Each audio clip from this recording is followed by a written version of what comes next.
विद्यार्थी मित्रांनो, या व्हिडिओमध्ये आपण SPBU लेटेस्ट अपडेट्स पाहणार आहोत। अत्यंत महत्त्वाचा व्हिडिओ शेवटपर्यंत पाहायला विसरू नका। विद्यार्थी मित्रांनो, ज्या कोर्सेसचे रिझल्ट अजूनपर्यंत डिक्लेअर नसतील झाले त्यांचे रिझल्ट पुढील वीकमध्ये डिक्लेअर होतील।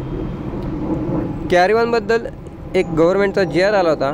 आता SPBUने सर्क्युलर पब्लिश केलेला आहे, रिलीज केलेला आहे कॅरी ऑन बद्दल, ते आपण पाहणार आहोत। पहिला पॉईंट असा सांगत आहे की अकॅडमिक इयर 2024-25 ऑक्टोबर 24च्या एक्झामवरती तुमचं कॅरी ऑन डिपेंड असणार आहे असं सांगत आहे। सेकंड पॉईंट असं सांगत आहे की मे 24 आणि ऑक्टोबर 24ची जी एक्झाम आहे ती मे 25च्या एक्झाममध्ये तुमची होईल।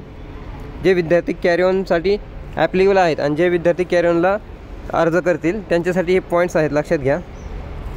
तिसरा पॉईंट असं सांगत आहे की तुम्हाला एक अंडरटेकिंग लिहून द्यावं लागणार आहे आणि ते तुमच्या प्राचार्यांकडून ऑथराईज करून ते तुमच्या कॉलेजला सबमिट करायचं आहे। चौथा पॉईंट असं सांगत आहे की हा जो कॅरी ऑन आहे तो फक्त 2024-25 अकॅडमिक इयरसाठीच आहे। पाचवा पॉईंट असं सांगत आहे की जो तुमचा अंडरटेकिंग फॉर्म आहे तो कॉलेजमध्ये सबमिट करावा।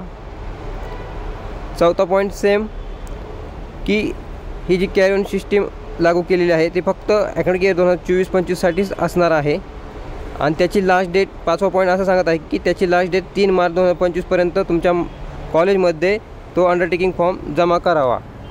तर ज्या विद्यार्थी ॲप्लिकेबल आहेत आणि कॅरी ऑनसाठी अंडरटेकिंग फॉर्म भरून देणार आहेत त्यांनी 1 ते 2 मार्च डेट पकडून फॉर्म भरावा।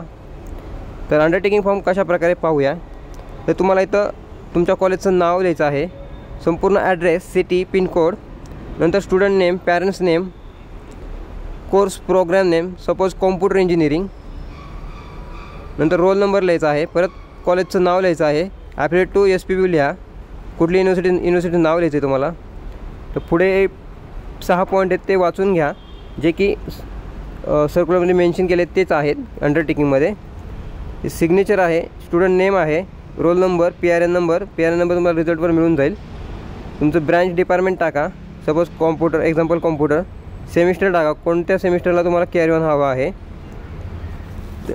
डेट टाका आणि हे काउंटर साईन बाय, तर हे तुमची ऑलरेडी इथं साईन झालेली आहे। काउंटर साईन जे फॅकल्टी तुमचा फॉर्म हा अंडरटेकिंग घेणार आहे त्यांची असणार आहे साईन। इथं प्रिन्सिपल नेम आणि सिग्नेचर असेल, कॉलेज सील असेल। तर ह्यामध्ये सेमिस्टर कोणतं टाकायचं हे तुमच्या जे फॅकल्टी तुमच्याकडून फॉर्म घेणार आहे त्यांना विचारून भरा सेमिस्टर कोणतं टाकायचं ते। तर अशा प्रकारे अंडरटेकिंग फॉर्म आहे हा तुम्हाला तुमच्या कॉलेजमधून मिळून जाईल नियर झेरॉक्स सेंटरला। तर तो तिथून घेऊन योग्य ती प्रोसिजर करा। तर आता नेक्स्ट अपडेट अशी आहे की तुमची इनसेम एक्झाम 10 मार्च 2025पासून सुरू होत आहे। 5 दिवसची जी एक्झाम, लक्षात घ्या, 10 मार्चपासून सुरू होत आहे 2025 सर्व इयर 19 पॅटर्न FE2B आणि जे न्यू जे आहेत FE 2024 पॅटर्न तुम्हाला काय इनसेम कॉलेज लेवलच असेल, तुम्हाला ते अपडेट येईल तुमच्या ग्रुपवरती। तर अशा प्रकारे अपडेट होते। तसेच आता नेक्स्ट अपडेट असेल की एक्झाम फॉर्म कधी सुटतील। एक्झाम फॉर्म लवकरच त्याचं अपडेट मी तुम्हाला देईल। सो अशा प्रकारे अपडेट होते।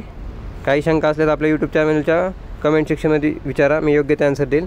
तर आता ह्या जो तुमचा कॅरी ऑनबद्दल जो सर्क्युलर आहे याबद्दल कोणीही प्रश्न विचारता कामा नये, लक्षात घ्या, कारण या व्हिडिओमध्ये मी तुम्हाला सर्व गोष्टी एक्सप्लेन केलेल्या आहेत, समजलं।